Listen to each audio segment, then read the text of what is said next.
This is a hobby author publishing presentation, where my hobby is your entertainment. Welcome back to Shadows of Secrets. Elysia is gone, and the Shadow Myster is unleashed upon Oswegonia, now hunting the very heroes who know his secret origin. Their only clue, their only hope is Elysia's dying message, a name: the Veiled Citadel. A place that exists on no map, in no history book, in no legend. A phantom fortress. Today, in Chapter 16, Unveiling the Citadel, the hunt begins anew. Gerrod and Ace must plunge back into the city's dangerous underworld, racing against the Myster's assassins to find a place that shouldn't exist, a place that is hidden not by stone, but by reality itself. Part 4, The Unseen Gambit. Chapter 16, Unveiling the Citadel. Gerrod. Ace's voice was sharp, urgent, cutting through the fog of grief. We need to move, now. He was already scanning the street below, his hand tight on his axe. Gerrod nodded numbly, his mind still reeling. Leaving her here felt like a final abandonment, regardless of her monstrous axe. He unfolded his ranger cloak, the familiar green wool a stark contrast to the blighted garden. Together, they carefully began to wrap Elysia's slight form, concealing the horrifying marks of the Myster's power. Lifting her felt impossibly heavy, a burden of grief and complicated history. Just as they prepared to lift the makeshift shroud, a sharp shout echoed from the street below, closer than comfort allowed. Heavy footsteps pounded on cobblestones, the unmistakable clank of armor growing rapidly louder. "Open up! City watch!" Another shout, followed by the sound of a heavy door being hammered nearby. "Slag it!" Ace hissed, peering over the parapet. "They're here." That light show drew him like flies to dung. He looked back at Gerrod and the shrouded body, his expression grim. "We can't take her, Gerrod. Not now. We'll never make it out carrying her without them seeing us. We gotta go now."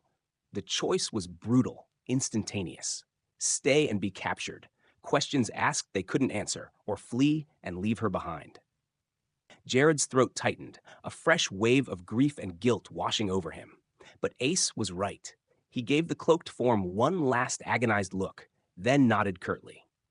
There was no time for sentiment, only survival.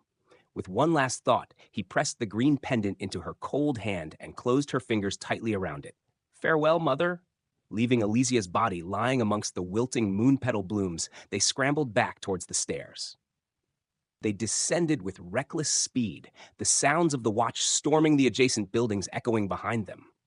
They slipped through the rusty gate just as shouts erupted from the rooftop they'd just vacated, melting back into the maze of awakening alleys moments before discovery, the image of his mother's abandoned form searing itself into Gerrod's mind. Back in the cramped, familiar squalor of their current bolt hole, a dice-used storeroom above a noisy tavern. The tension was thick enough to choke on. Dust motes danced in the single beam of morning light slanting through a grimy window pane. Ace methodically wiped down his axe head with an oiled rag, the rhythmic scrape of cloth on steel a counterpoint to Gerrod's unnerving stillness. The half-elf sat hunched on a crate, staring blankly at the opposite wall, the image of his mother's abandoned form and her final, desperate gaze clearly playing behind his eyes. Finally, Gerrod stirred. He pulled a piece of charcoal from his pouch and, on a scrap of discarded parchment, wrote the two words that had echoed in his mind since dawn. Veiled Citadel. He stared at the stark black letters, tracing them slowly with a trembling finger. Veiled Citadel, he murmured, the words rough, tasting like ash. What did she mean, Ace? Ace paused his cleaning, resting the axe against the wall. He joined Gerrod, peering at the words. "Never heard of it," he grunted, scratching his beard. "Not a known fortress, not in Oswegonia or the territories nearby, far as I recall." He pulled a worn, folded map of the city from his pack, spreading it across a rickety table. No district, no landmark. He scanned the intricate lines, tapping various sections. Unless it's slang? Underworld cant for something? Or maybe something older? Elven? Veiled, Gerrod repeated, focusing on the first word. Hidden, concealed, masked. He looked up, meeting Ace's gaze, the first spark of focus returning to his haunted eyes.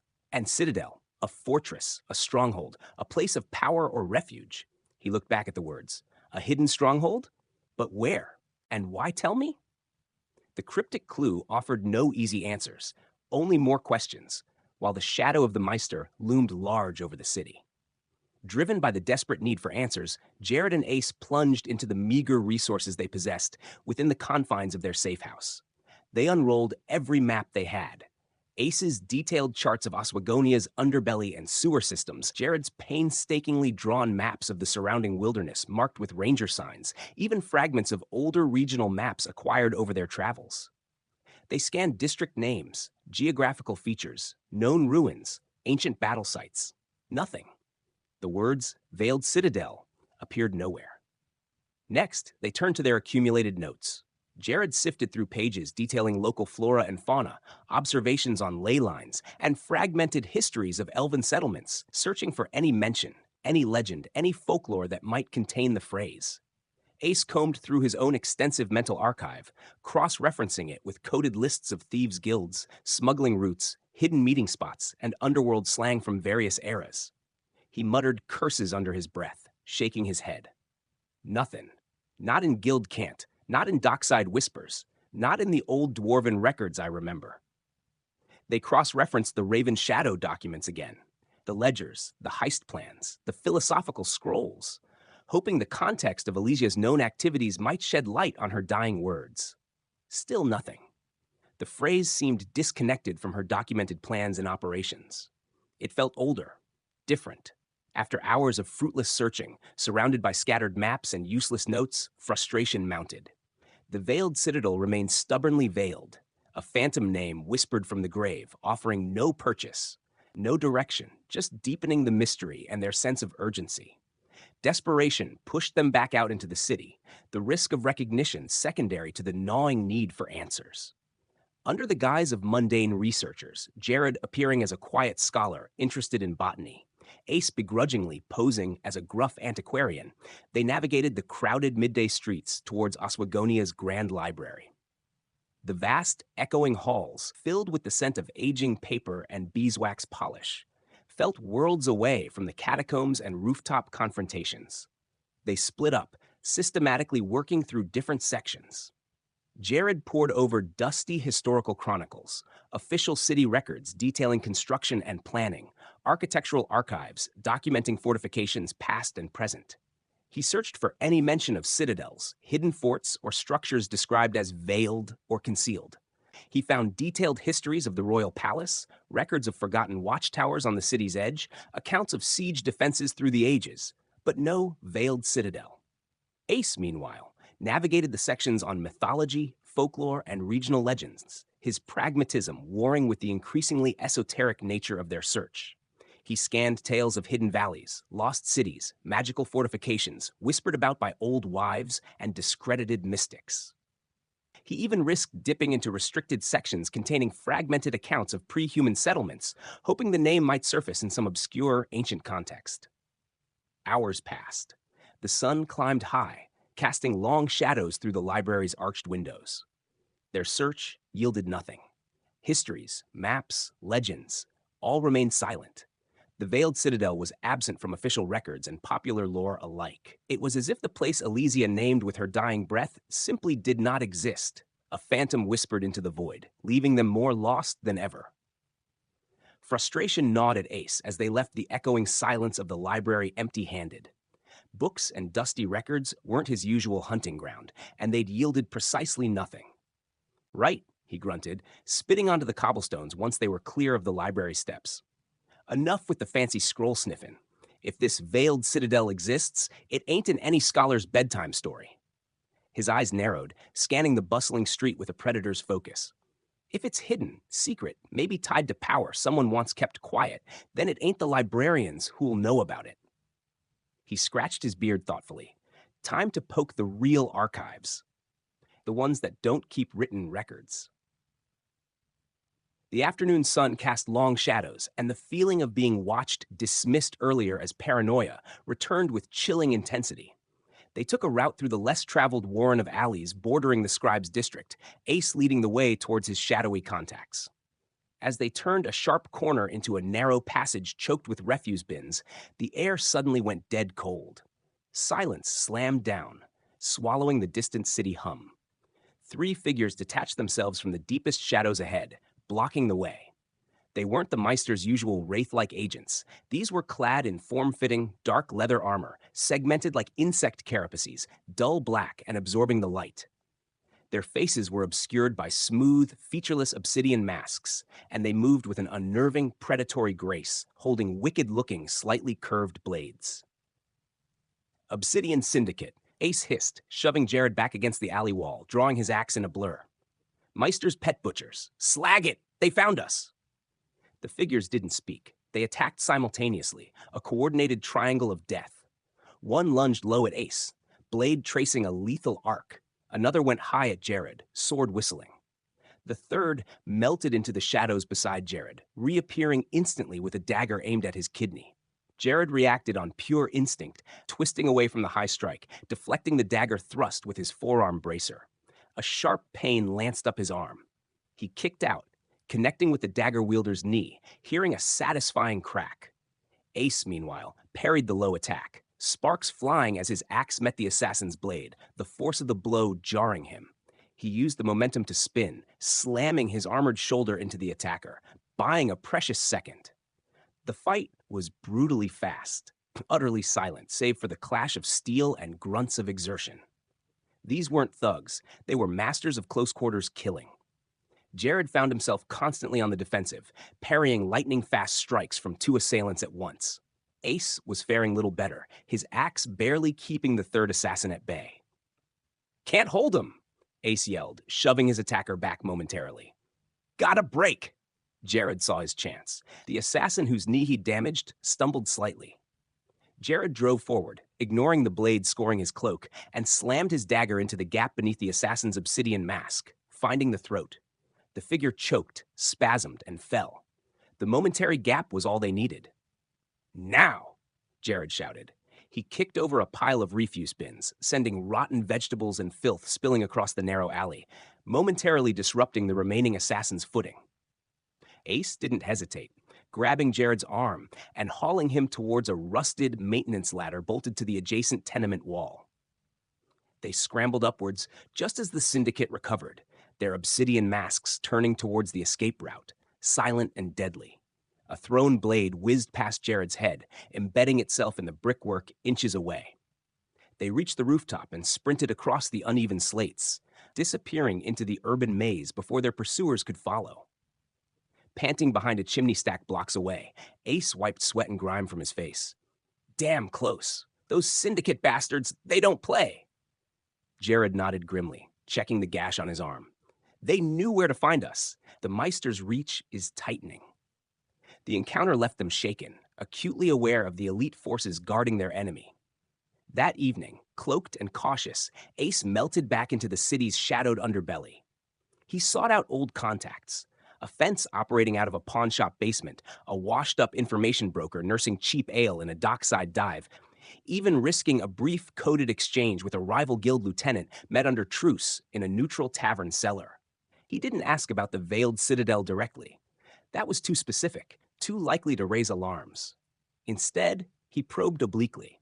He asked about forgotten bolt holes used by fallen guildmasters, legends of magically concealed locations, places associated with extreme secrecy, sites whispered to hold ancient power, or artifacts that powerful figures might want locked away.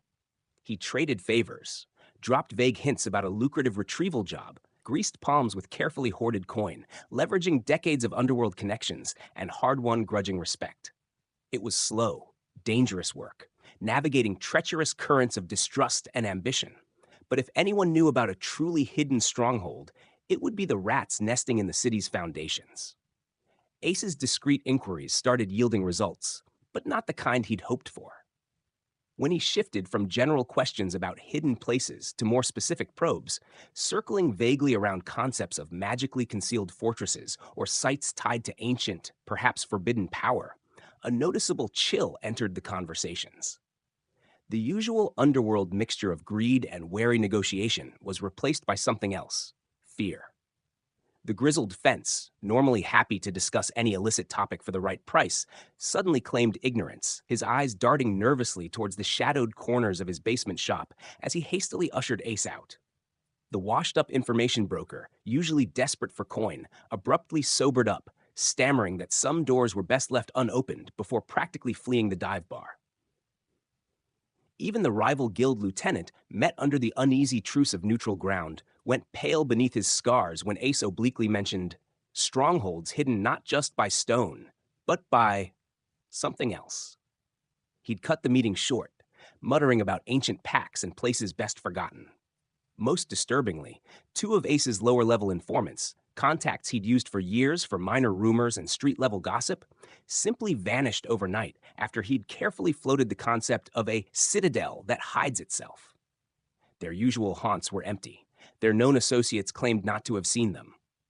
The name itself, or even the idea of such a place, seemed to trigger a deep-seated terror within the underworld, a fear potent enough to silence even the most desperate or greedy. Whatever the Veiled Citadel was, it was surrounded by a conspiracy of fear, its very existence a dangerous secret fiercely guarded or deeply suppressed. The wall of fear and silence was almost absolute. Ace felt like he was pushing against solid rock. Every informant clammed up or disappeared. Frustration simmered, mingling with a growing unease. What kind of place inspired this level of terror? He decided on one last, high-risk gamble. There was a man named Silas, a jittery, paranoid purveyor of forbidden texts and occult paraphernalia operating out of a cramped, book-choked tenement room. Silas dealt in knowledge most considered dangerous or heretical, skirting the edges of sanity and legality. He owed Ace a significant favor, a life debt Ace had been reluctant to call in. Until now. Ace found Silas huddled amidst teetering piles of scrolls and grimoires, the air thick with the smell of dust, decay, and cheap incense. The man jumped violently when Ace slipped through the door, his eyes wide with habitual fear. Ace didn't waste time with pleasantries. He cornered Silas against a bookshelf laden with dubious artifacts, his voice low and gravelly, letting the implied threat of the unpaid debt hang heavy in the air. He didn't mention the Citadel directly at first, instead describing the wall of silence, the sudden disappearances, the palpable fear surrounding whispers of magically hidden strongholds. Silas trembled, sweating profusely despite the room's chill, avoiding Ace's gaze. He stammered denials, pleading ignorance, but Ace pressed, leaning closer, his presence filling the small room, mentioning specific details first. Silas wouldn't want the Watch or other darker powers to know about his illicit trade. Finally, under immense pressure, caught between his terror of the unknown Citadel and his immediate fear of Ace calling in the debt, Silas cracked. All right, he whimpered, shielding his face. Stop! Just don't say the name aloud. Silas's eyes darted nervously towards the boarded-up window, as if expecting spectral listeners. He lowered his voice to a strained, terrified whisper, barely audible above the frantic pounding of his own heart. It's not a place you find on maps, dwarf, he stammered, wiping sweat from his brow with a trembling hand. It's interwoven, hidden in plain sight. He leaned closer, his breath smelling of stale fear and cheap wine. The legends, the ones no one dares repeat, they don't talk about the Myster lurking in some forgotten tomb or sewer lair. That's misdirection. He shuddered violently. They say his true seat of power, his heart, is right up there. He gestured vaguely upwards towards the affluent districts near the palace, nestled amongst the mansions and guild halls of the wealthy, a fortress within the city. Hidden? Ace prompted, keeping his own voice low, incredulous yet sensing the ring of truth in Silas's terror. Not just hidden, Silas whispered frantically. Veiled, cloaked by enchantments older than Oswegonia itself. Illusions, misdirection, memory wards, woven into the very fabric of the district. You could walk right past it 100 times and never see it, never remember seeing it. Your eyes slide off it, your mind refuses to register its existence. He wrung his hands, his gaze flickering wildly. They say it feeds on secrets, on forgotten histories, a place built to be unseen, ruled by the thing that was Rick's, drawing power from the city's blind spots. That's the Citadel, dwarf, not underground, right under their noses. Silas continued, his whisper ragged with fear, glancing constantly over his shoulder. It's not just bricks and mortar, understand? It's woven from illusion. Powerful, ancient stuff, not like some cheap cantrip a hedge wizard throws up. He wiped trembling hands on his stained tunic. This is deep magic, layered thick as centuries. Makes it invisible, not just hard to see, dwarf, invisible, like a hole in the world right there in the middle of the bloody upper district. He shuddered again, hugging himself.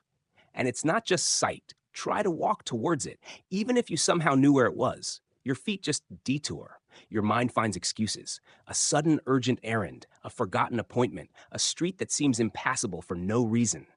The veil, it doesn't just hide the citadel. It repels, pushes you away on a subconscious level. He lowered his voice even further, his eyes wide with primal terror. They say only those who are deliberately invited, or those who possess a specific key, or those who are claimed by its master can even perceive it, let alone approach it. For everyone else, it's just not there, a blind spot in reality. That's why they call it the Veiled Citadel, because the veil isn't just on it, dwarf. The veil is it. The place wasn't merely hidden. It was fundamentally inaccessible, shielded by magic that warped perception and subtly controlled movement. A fortress built of illusion and psychic misdirection. Where? Ace growled, tightening his grip slightly on Silas's arm, ignoring the man's flinch. Give me something more than under their noses, Silas. A district? A landmark? Silas whimpered, trying to pull away, his eyes darting frantically around the book-choked room. I don't know exactly, he squeaked, terror making his voice reedy. Nobody does, that's the point.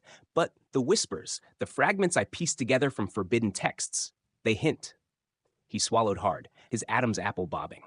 Not the newer parts of the upper district, not the flashy merchant villas or the recent guild halls. He leaned in again, his voice barely audible.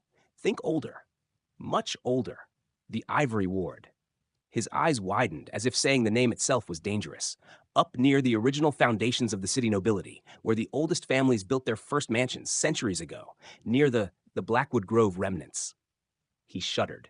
That area, it has strange history. Gaps in the records, streets that don't quite add up on the oldest maps. He shook his head violently. That's all I know. Swear on all the forgotten gods. Oldest part of the Ivory Ward, near the Grove. Somewhere in that knot of ancient wealth and shadows. Now let me go. He tugged desperately, frantic to escape the conversation, having given them a specific, albeit still vague and ominous location to begin their search for the unseeable. The Ivory Ward.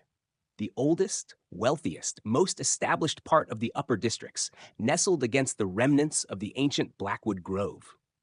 Silas's terrified whispers clicked into place with unsettling resonance. Gerrod remembered the subtle wrongness he'd felt as they ascended towards the palace environs earlier. Not just the increased watch presence, but a faint, ambient pressure, a subtle distortion that his ranger senses had registered but couldn't place amidst the city's usual magical background noise. It hadn't felt subterranean like the shrine, nor distant like a powerful artifact. It had felt pervasive, close, woven into the very fabric of the upper city. Ace nodded slowly, his brow furrowed in thought. The power we felt, it wasn't coming from below, he mused, thinking back. It felt all around, like the air itself was charged. He recalled the Meister's sudden appearance on the rooftop, not climbing or teleporting in the conventional sense, but simply coalescing from the ambient shadows, as if stepping directly from an adjacent, unseen space. Silas's description of a fortress hidden by illusion, interwoven with the mundane reality of the Ivory Ward, explained it perfectly. The Meister wasn't lurking in the depths like some sewer-dwelling beast. He was hiding in plain sight, shielded by ancient magic, his power base nestled right amongst the oblivious elite. The sheer audacity of it was chilling. He didn't need to hide underground. He commanded a stronghold that reality itself refused to acknowledge, drawing power perhaps from the city's very obliviousness, its secrets festering unseen at its heart. The Veiled Citadel wasn't a remote fortress. It was a parasitic presence within Oswegonia itself. Silas saw the dawning understanding on their faces and seemed to shrink even further into himself, desperate to impress upon them the sheer hopelessness of confronting such a place. No, you don't understand, he hissed, his voice tight with panic. This veil, it's not some fancy light show, not a glamour you can just dispel with a counter charm or see through with a true sight potion. He gestured wildly with trembling hands. The whispers, the forbidden scrolls, They talk about primal magic, old as the bones of the earth this city's built on. Reality-weaving stuff. It doesn't just trick your eyes, it tricks your mind.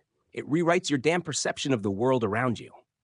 He grabbed Ace's arm again, his grip surprisingly strong in his terror.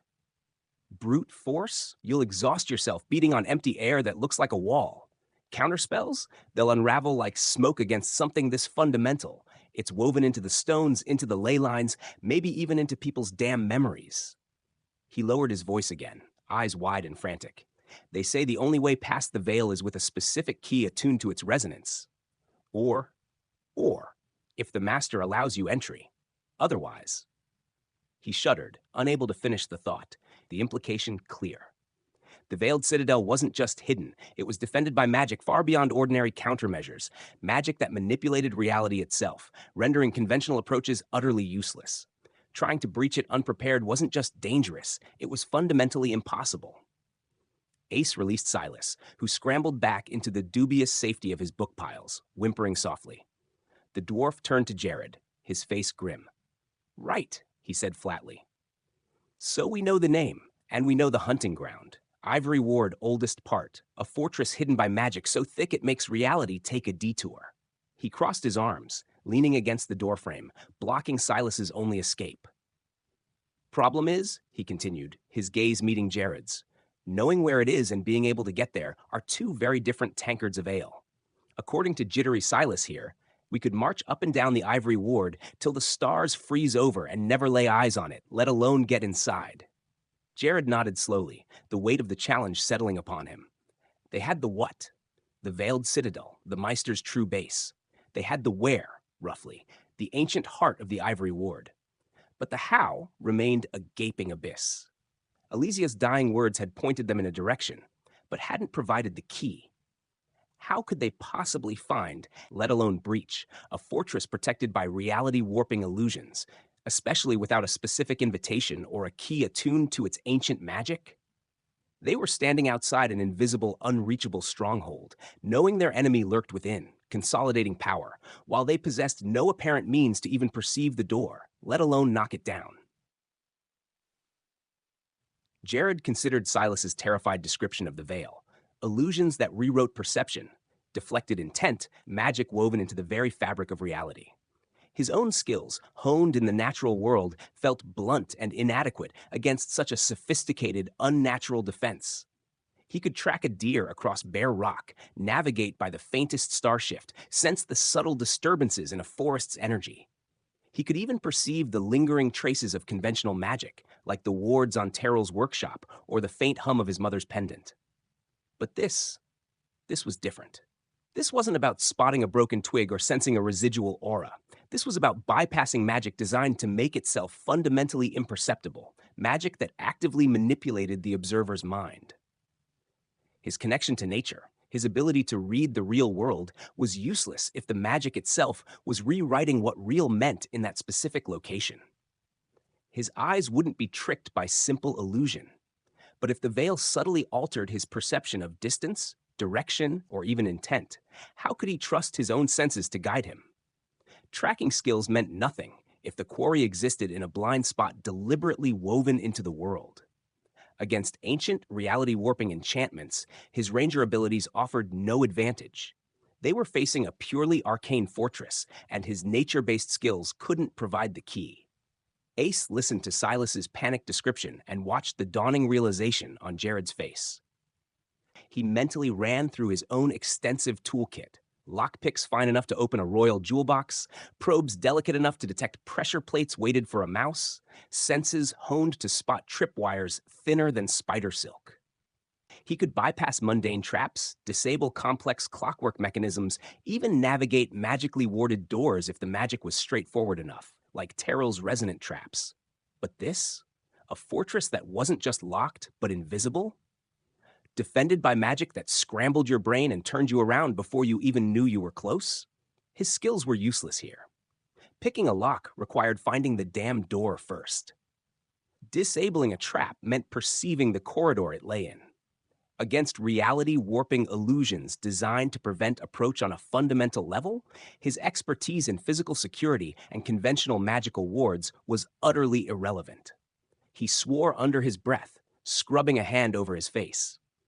They couldn't track it like a beast in the woods, and they couldn't crack it like a stubborn vault. Standard rogue techniques wouldn't even get them to the front gate, assuming there was a front gate. Right, he grunted, finally meeting Gerrod's troubled gaze. So me tricks are useless, and yours are too. He spat decisively. This ain't a job for a ranger or a thief. This needs magic, heavy magic. Someone who understands illusions this deep, someone who knows how to peel back layers of arcane concealment. We need a specialist. Ace's mind, honed by centuries of cataloging allies, enemies, and specialists within the shifting shadows of the underworld, began rapidly sifting through possibilities.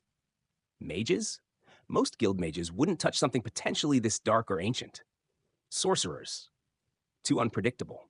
Warlocks? Too likely to be entangled with powers better left undisturbed. Then a name surfaced from the deeper, more dangerous archives of his memory. A name spoken in hushed tones even among master thieves and paranoid guild leaders. Crixia. He hadn't thought of her in decades. Crixia the Labyrinthine, they called her. A master illusionist whose skill wasn't just in creating deceptions, but in unraveling them. Her understanding of illusion magic, particularly ancient and layered enchantments, was legendary. Some whispered she could see the seams in reality itself, perceive the hidden structures beneath the mundane world. She wasn't just skilled, she was uncanny, her talents bordering on the unsettling. Getting past impenetrable magical wards, navigating magically shifting mazes, seeing through glamours woven by archmages. That was her specialty. Ace hadn't just known of her. They'd crossed paths once, long ago, during a particularly complex heist involving retrieving an artifact from a sorcerer's magically sealed vault. Her methods had been unorthodox, bordering on dangerous, but undeniably effective. She was eccentric, fiercely independent, and commanded a steep price for her services. She was also, Ace recalled with a grimace, notoriously difficult to find. But if anyone alive could potentially perceive, let alone bypass, the veil protecting the Citadel, it would be Crixia. Ace shared what he remembered of Crixia, her legendary skill in illusion and counter-illusion, her uncanny ability to perceive hidden arcane structures, her specialization in unraveling complex enchantments. He didn't gloss over the downsides, her eccentricity, her reclusive nature, the potential danger associated with someone who delved so deeply into the fabric of reality. Gerrod listened intently, the initial spark of focus in his eyes solidifying into grim determination. His ranger skills were useless. Ace's thieving techniques were irrelevant. Standard magic, according to Silas, wouldn't scratch the surface of the veil. They were facing an obstacle that defied conventional approaches.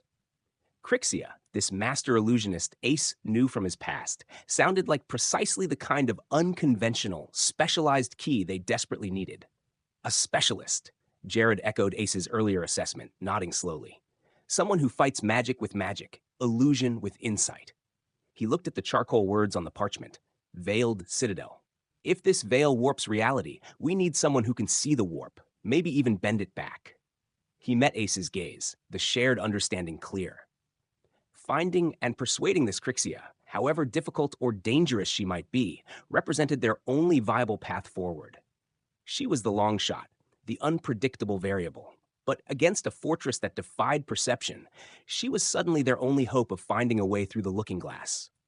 Their only chance to reach the Myster before he consolidated his power completely. Ace scrubbed a hand over his face, the grim reality settling in. Right, he acknowledged, the single word heavy with implication. Crixia's our best shot, maybe our only shot.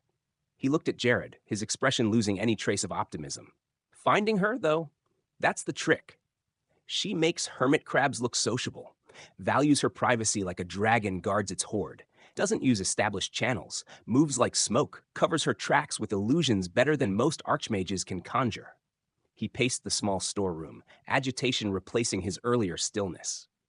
Last I heard, decades ago, she was operating somewhere out of the Serpent's Coil district, but Crixia doesn't stay put. Finding her will be like trying to catch moonlight in a sack. He stopped pacing, meeting Gerrod's gaze directly.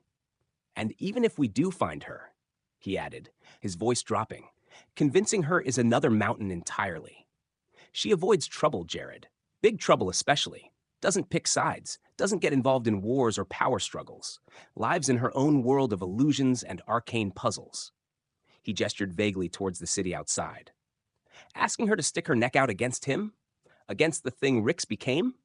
Against the power that killed Elysia? Ace shook his head slowly. She'll likely see us as bringing a plague to her doorstep.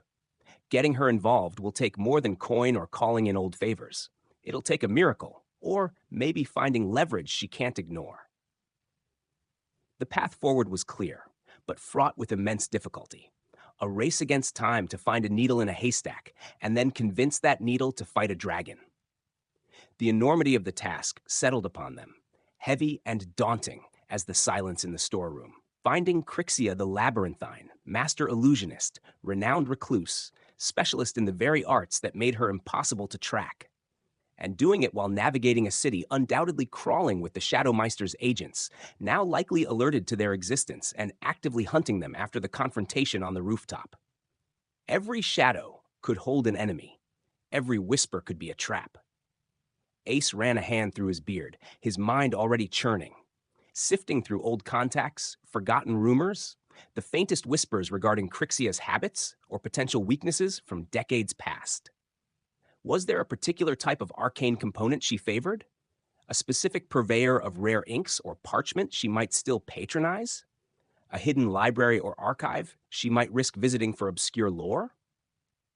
Finding someone who excelled at illusion required thinking outside conventional tracking methods, looking for the patterns beneath the deception, the subtle needs or desires that might force even a master recluse to interact, however briefly, with the outside world.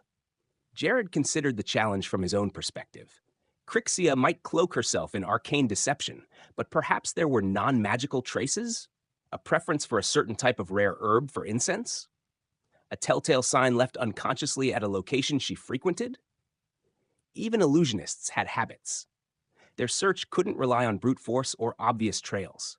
It would require subtlety, patience, and perhaps exploiting the very underworld networks that now likely hunted them. How could they possibly locate a ghost who specialized in vanishing before the Meister's very real shadows closed in around them?